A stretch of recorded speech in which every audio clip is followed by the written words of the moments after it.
네, 김건희 특검팀이 윤석열 전 대통령에 대한 체포영장 집행에 나섰지만 윤 전 대통령의 완강한 거부로 끝내 무산됐습니다. 한편 오늘 민주당은 원샷 경선으로 새 당대표를 선출하고 국민의힘 당권 주자들도 본격적인 움직임에 나서고 있습니다. 네, 최진 대통령 리더십 연구원 원장, 김종혁 전 국민의힘 최고위원과 함께 관련 내용 짚어보겠습니다. 두 분 어서 오십시오. 안녕하십니까? 네, 안녕하십니까? 네. 자, 어제 무산된 윤석열 전 대통령의 체포영장 집행 소식부터 짚어보도록 하겠습니다. 일단 무산이 됐습니다. 네. 윤석열 전 대통령이 수의를 벗고 바닥에 누워 저항하면서 결국에는 이 조사가 집행이 무산이 됐는데 어제 장면 좀 어떻게 보셨습니까? 저는 뭐 거의 엽기적인 모습이었다고 생각을 합니다. 말하자면 대통령을 지낸 사람이 어찌 보면 팬티에 러닝셔츠를 입고 바닥에 누워서 버틴 그런 상황을 연출한 거 아니겠습니까? 그래서 야 이게 윤석열 측에서는 이게 인신모독이다, 이렇게 사회적 명예를 침범했다 이렇게 주장을 하지만은 지금 여권이나 국민들에 나온 얘기는 야 이게 정말 국가적 망신이다, 정말 민망하다, 이렇게 도저히 아무리 대통령을 지낸 사람이 저럴 수가 있느냐라는 비판적인 여론이 훨씬 더 많을 것 같습니다. 어쨌든 보수의 입장에서도 상당히 민망하고 좀 어떻게 보면 치욕스러운 그런 모습일 거고, 그리고 보수 전체로 볼 때도 품격이 뚝 떨어지는 그런 장면이었다. 정말 우리가 봐서는 안 될 모습, 우리가 절대 들어서는 안 될 그런 보도를 접한 정말 저로서도 아주 민망하기 짝이 없는 그런 상황이었다고 말씀드립니다. 네. 어제 좀 상황 어떻게 보셨습니까? 뭐 보수 입장에서는 우리가 그 국민의힘의 1호 당원이었던 분이니까 그 부끄럽고 민망하기 짝이 없죠. 우리가 뭐 시장 같은 데서 보면 조직폭력배들, 폭력배들 뭐 싸우다가 윗도리 훌렁 벗고 무슨 막 옷 벗고 설쳐대고 뭐 이런 경찰이 출동하면 이런 것들 많이 보잖아요. 이게 대한민국의 대통령이었던 분이 그 갑자기 옷을 벗고서 뭐 속옷으로 바닥에 누워 있었다. 이거 너무 충격적이어서 예. 이게 우리나라뿐만이 아니고 이제 당장 해외 토픽에도 나올 거 아닙니까? 특히 이제 일본이나 중국 같은 데서 한국에 대해서 관심이 많은 나라들에서는 분명히 그런 게 보도가 될 거예요. 그랬을 때 우리가 받게 되는 국격의 상처 이런 것들을 따져보면 정말 부끄러운 일이고요.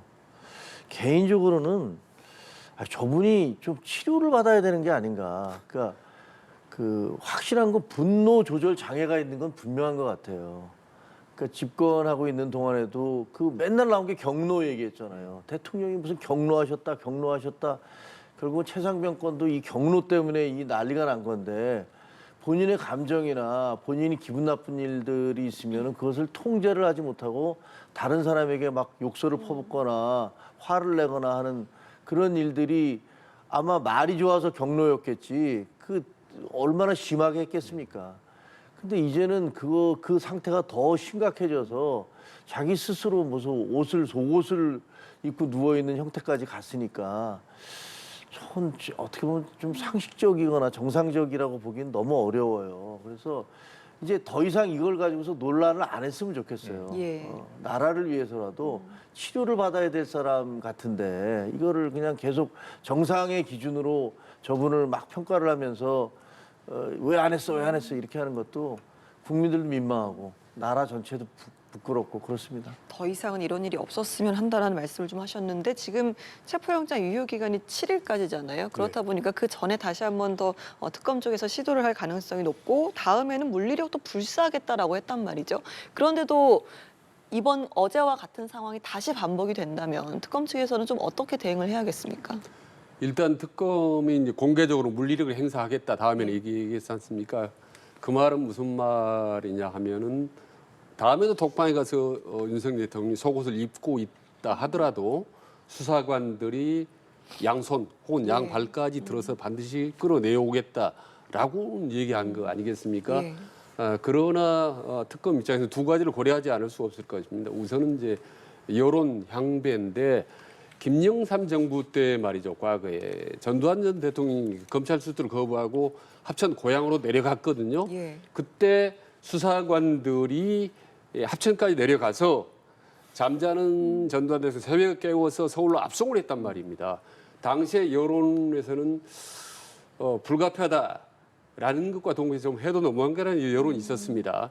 이런 그 여론의 논란 이런 것들을 윤석열 전 대통령이 혹시 노린 것 아니냐라는 우파 강경 지지층을 향한 네. 탄압받는 자의 어떤 코스프레를 막판까지 하고 있는 거 아니냐라는 생각이 들기 때문에 이 부분을 조금 그 특검 입장에서 고려할 수밖에 없고 또 하나는 이제 그 형사소송법상 자해라든지 어떤 특별한 상황이 발생할 우려에 대한 논란, 법적 논란이 될 수가 있습니다. 말하자면 윤석열 측에서 건강이나 지병이 좋지 않는데 이게 무리하게 압송한 거 아니냐라는 네. 법적인 문제 제기를 할 수 있기 때문에 이 부분도 사실 고려를 할 수밖에 없습니다만은 요번에 이제 일단 1차적으로 물리력 행사를 자제 않고 철수를 했기 때문에 여론이 한 거 여러 가지로 볼 때 상당히 윤석열 전 대통령에 대한 여러 가지 비판적 여론이 비등하다라고 지금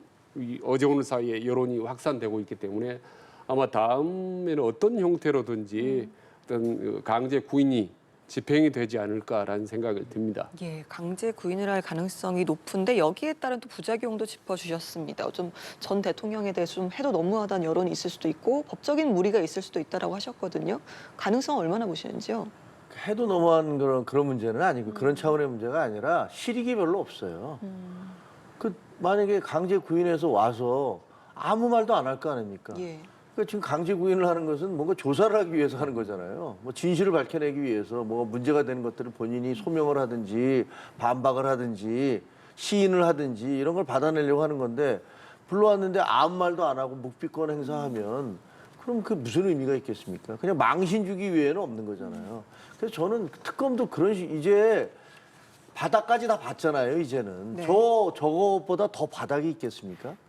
그러면 옷 벗고 수위 그 속옷 입고 있는데 그 전직 대통령 속옷 입고 있는 사람들을 그 교도관들 동원해 갖고 막 팔다리 잡아서 끌어내면 그 모양새가 그래서 끌어낸 다음에 아무 얘기도 들을 수가 없다. 그럼 뭐 하려고 그 일을 하겠습니까? 이미 국민들한테 보여줄 만큼 다 보여줬고 아 이게 상식적으로는 도저히 안 되는 사람이구나. 라는 얘기가 그런 모습이 확인된 거잖아요. 그러니까 저는 특검도 하지 말길 바랍니다. 뭐 그렇게 해서 무슨 도움이 되겠어요? 그러면 어떻게 대응을 해야 될까요? 아니 그냥 무슨 어차피 묵비권 이래서 못한다 안 한다 그럼 우리가 지금 갖고 있는 것만으로서 다른 증거 자료만으로서 우리가 처리를 하겠다라고 하면 되는 거죠 뭐. 그럼 지금 다른 특검도 그래 내란 특검도 그렇게 했잖아요. 그 조사 안 받으니까 오케이 알았다. 그럼 우리가 갖고 있는 증거 자료를 가지고 기소를 하겠다. 그 재판에 넘기겠다 이렇게 가고 있지 않습니까? 그리고 과거에 이제 박근혜 대통령이나 뭐 이명박 대통령도 나 조사 안 받겠다. 그러니까 그냥 이거 조사를 안 하면 나를 소명할 수 있는 그런 기회가 사라지기 때문에 불이익이 있는데 그 불이익 감수하겠다라고 한 거잖아요. 그럼 그렇게 하면 됩니다. 그래서 더 이상의 그 국가 품격 그리고 국민들로 하여금 더 이상 이게 바닥까지 가는 그 정서적인 바닥이잖아요. 이거는 그런 일들은 없었으면 좋겠습니다. 그리고 말씀하신 것처럼 윤 대통령 측에서 나는 그러면 조사를 다 포기하고 거부를 하겠다라는 입장을 먼저 밝히는 게 더 그림이 낫지 않을까요? 그러니까 그거는 이제 그렇게 나오지 않음으로써 이미 묵시적으로 그것을 인정한 거잖아요. 나는 몸이 아파서 못 나가겠다라고 얘기를 하고 있는데 몸이 아픈지 안 아픈지 뭐 교도관들은 괜찮다 교도소 측 구치소 쪽에서는 그러고 있는데 그 이제 본인이 어떤 생각을 가지고 어떻게 움직이고 있다는 것은 온 국민이 다 알고 있어요. 그러니까 그걸 다시 확인시킬 필요 없다고요. 그래서 이런 식으로 저 모습 전직 대통령인 사람이 교도관과 드자비 짓을 하고 그걸 또 강제로 끌어다가 말 안 하겠다는 사람 데려다 놓고서 말 안 해서 이제 다시 돌려보냈습니다. 이런 식의 그 국가 품격을 떨어뜨리는 일은 이제 안 했으면 좋겠어요. 네, 알겠습니다. 자, 이번엔 각 당의 상황을 살펴보도록 하겠습니다. 먼저 민주당의 상황을 조금 보면요. 오늘 오후 2시 당대표를 뽑는 경선이 치러집니다. 지금 정청래, 박찬대 두 후보 모두 막판 지지 호소에 나서고 있을 걸로 보이는데 글쎄요, 지금 민주당 내부 분위기는 좀 어떨까요? 일단 지금 오늘 오후 2시에 최종적으로 결정되지 않습니까? 근데 지금 모든 언론이 정청래 대세론이냐 아니면 이제 박찬대 뒤집기냐 이제 경쟁인데 지금 보면은 이미 이 20차례 여론조사 과정에서 볼 때는 거의 뭐 30% 이상 차이로 지금 정청래 후보가 유리한 상황이기 때문에 특별한 이변이 없는 한 정청래로 갈 가능성이 높다. 지금 전체 당원을 보면은 상층부, 그러니까 국회의원이나 단체장이나 그 권리당원 이쪽 부분은 이제 박찬대가 유리하지만 이제 중하부 등 당원들이 입장에서 정청래가 유리하기 때문에 수적으로 훨씬 이제 우세하죠. 그래서 특별한 이변이 없는 한은 오늘 원샷 전당대회에서 박찬대가 아닌 정청래가 될 가능성이 높다. 이번 경선에 오늘까지 보면 저는 상당히 이재명 대표의 마음, 그러니까 이른바 이제 명심이 전혀 작동하지 않았다라는 부분은 과거 국민의힘에서 수탁에 윤심이 작동을 해서 논란을 일으켰던 데 비하면 상당히 고무적이고 저는 긍정적인 평가를 하고 싶습니다. 그래서 어떤 후보가 누가 되든 간에 사실 당청 관계, 말하자면 이재명 대통령 관계는 별 문제가 없겠지만 대야 관계에 있어서는 이제 상당히 변화가 올 것 같다라는 부분이 주목되는 부분이 아니겠습니까? 그래서 빠짝판 뒤집을 가능성은 적다, 사실은. 그래서 박찬대가 아닌 정청래로 당대표로 갈 가능성이 현재로서는 높다고 저는 개인적으로 판단합니다. 네. 이게 뭐 민주당의 얘기긴 하지만은 뭐 야당과의 관계를 어떻게 설정할지 이런 부분도 얽혀 있는 부분이라서 지금 이 민주당의 당대표 경선 상황을 어떻게 바라보고 계신지도 궁금합니다. 저는 뭐 최 원장님 말씀에 대부분 동의하는데요. 아마 정청래 씨가 될 가능성이 확률적으로 매우 높지 않겠느냐. 여론조사가 계속 그렇게 나왔잖아요. 예. 근데 원샷 경선을 기대하고 있는 것 같아요. 박찬대 후보는. 예. 야, 전체 중에서 한 30%밖에 까진 게 아니야. 70%는 그 과정에서 어떻게 바뀔 수도 있어. 이렇게 생각하시는 거잖아요. 그리고 대의원들이 일반 권리당원보다 훨씬 영향력이 큰데 그 사람들이 다 우리 편 아니야? 이렇게 주장하고 계신 것 같아요. 그래서 그럼에도 불구하고 대세라는 게 있기 때문에 그 대세를 바꾸기는 어렵지 않았을까. 만약에 저게 뒤집어졌잖아요. 그러면 또 굉장한 논란이 생길 겁니다. 이거 보이지 않는 손이 작용한 것 같다. 네. 이렇게 바뀔 수가 없다. 확률적으로 이게 말이 돼? 이런 얘기 나올 것이고 대통령이 개입한 거 아니야? 대통령 참모들이 뭐 영향력 행사한 거 아니야? 이런 얘기가 나올 것이기 때문에 그렇게 되기는 쉽지 않을 것 같다는 느낌이 들고 정청래 만약에 대표가 된다면 저분이 초강성이시잖아요. 예. 모든 걸 강성으로 밀어붙이는 분이에요. 그럼 저는 아마 대통령실이 굉장한 부담감을 갖게 될 겁니다. 대여관계, 대야관계에 있어서 막강한 어떤 이제 출범 초기이고 그다음에 야당의 협조도 받아야 될 것들이 있거든요. 근데 뭐 당장 당을 해산시키겠다, 야당을 해산시키겠다 이렇게 얘기하고 계신 분이잖아요. 그게 과연 권력에 지금 현재 이재명 대통령 체제에 도움이 될까? 또 하나는 뭐 그냥 소문에 알려진 정청래와 김어준 씨가 한 팀이었고 박찬대 후보와 이재명 대통령과 한 팀이었던 거 아니냐 이런 소문들이 있잖아요. 근데 갓 대통령이 된 그 팀이 놔두고 김어준 정청래 팀이 이겼어? 이렇게 된다면 사실 대통령실에서는 좀 기분 나쁠 수도 있어요. 뭐 네. 그게 사실이 아니겠지만 야 무슨 뭐 권력은 내가 갖고 있지만 영향력은 김어준이 더 센 거야? 뭐 이런 식의 생각도 할 수 있으니까 아무튼 오늘 2시 전당대회 하고 나면 어떤 결과가 보여질지 참 주목이 됩니다. 말씀하신 것처럼 정청래 후보가 대표가 되면 대통령실이 부담이 될 수도 있다. 어떻게 들으셨습니까? 일단 뭐 그런 부분들이 있을 수도 있는데 상당히 말씀하신 게 동의를 하지만 정청래 후보가 주장했던 강력한 리더십 혹은 뭐 전투형 지도자론이 상당히 당원들한테 먹히지 않습니까? 먹히는 이유가 뭐냐를 이제 우리가 눈여겨볼 수가 있겠죠.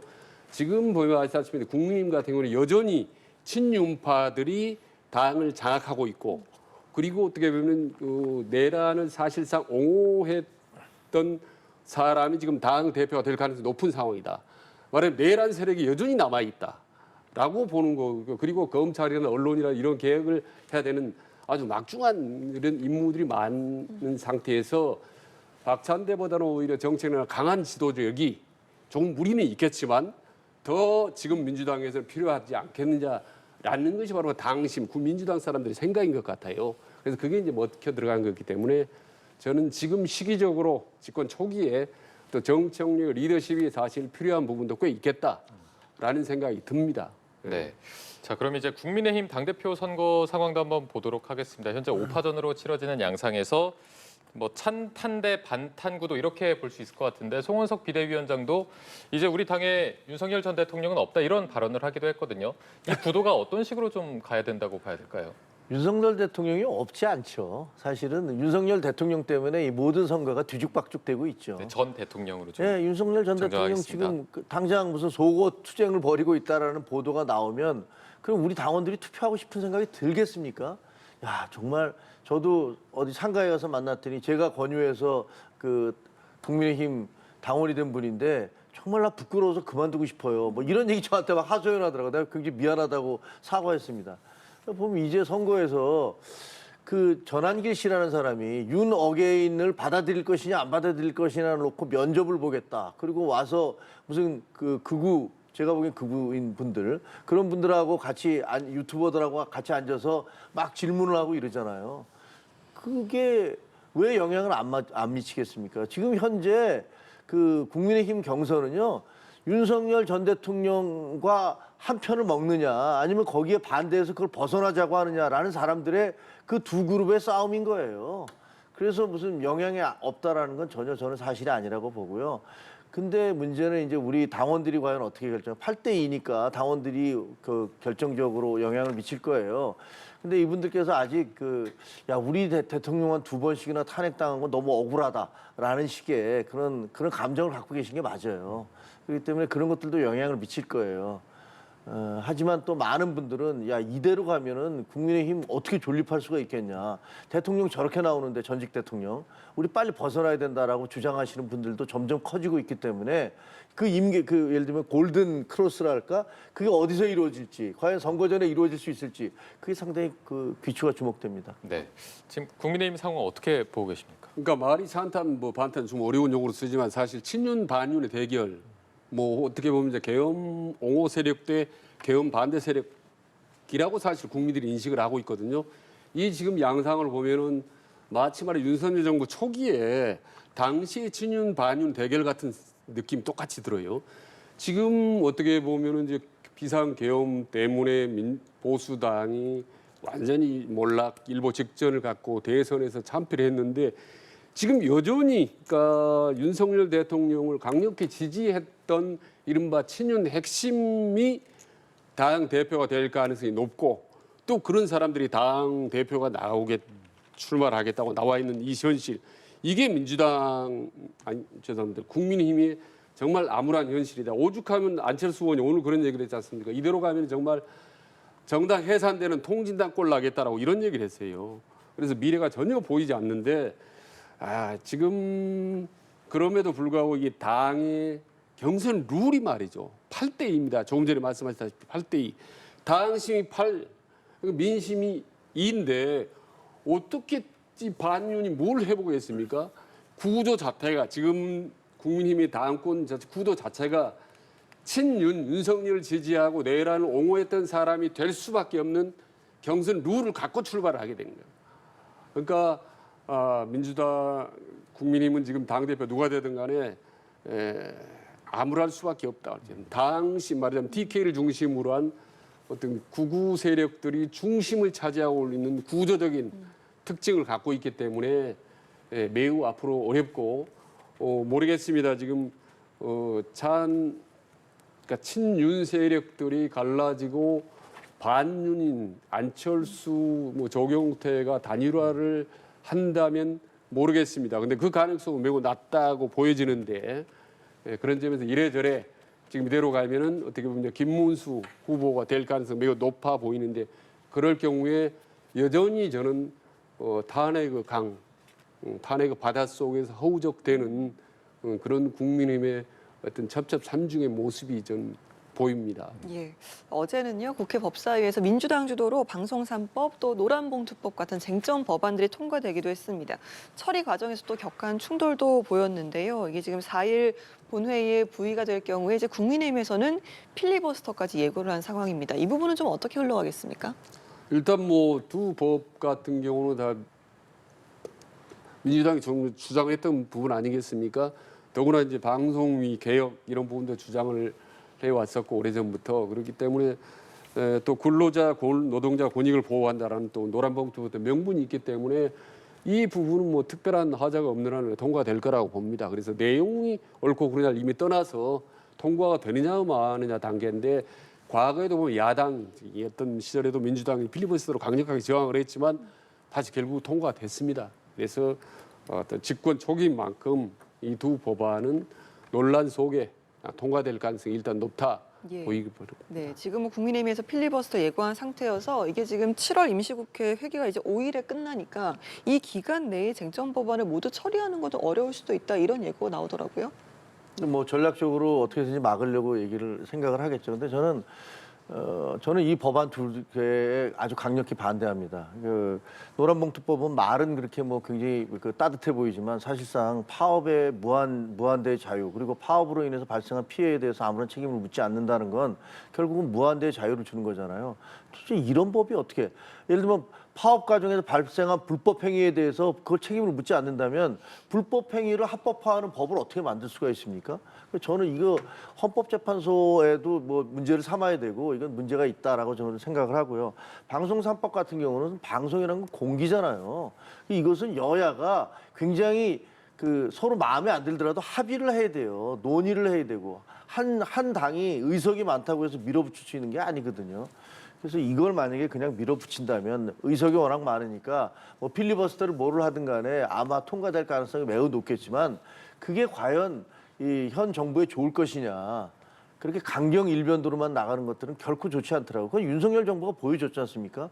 똑같은 전철을 밟지 않으시길 바랍니다. 네, 알겠습니다. 오늘 두 분 말씀은 여기까지 들어보도록 하겠습니다. 지금까지 김종혁 전 국민의힘 최고위원, 최진 대통령 리더십 연구원 원장 두 분과 함께했습니다. 고맙습니다. 고맙습니다. 네, 고맙습니다.